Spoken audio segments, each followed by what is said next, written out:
Local leaders in the housing industry are speaking out tonight about how tariffs could impact home buyers. While President Trump announced the new tariffs today, the California Building Industry Association says it's already seen the cost of pricing go up, which they say is bad for consumers. ABC 10's Roxana Elias has the details tonight.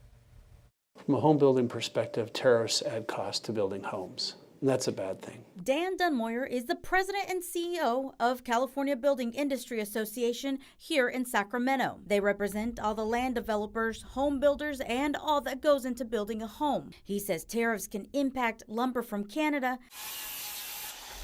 gypsum used for drywall from Mexico, and appliances and fixtures from China. And they estimate somewhere between $7,500 to $10,000 per home in cost because of tariffs. We are beginning to see companies tell us that we should expect price increases on the fixtures, on lumber, and on drywall.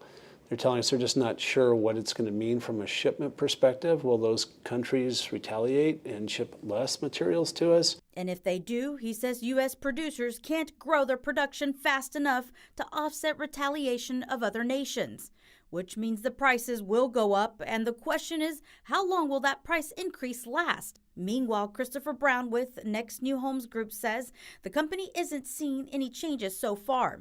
So I think if we're seeing any price changes right now, it's purely manufacturers or suppliers making adjustments to try and capture a little bit of extra margin before the tariffs kick in.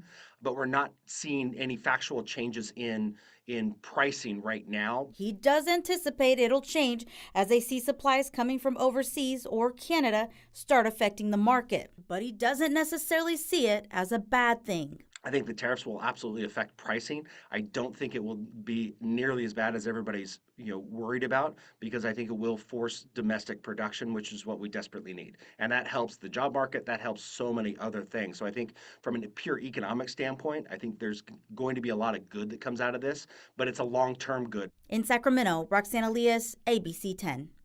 The association says they don't mind being encouraged to buy U.S. products, but they say having more products from other countries creates more price competition, which helps keep the cost of housing down.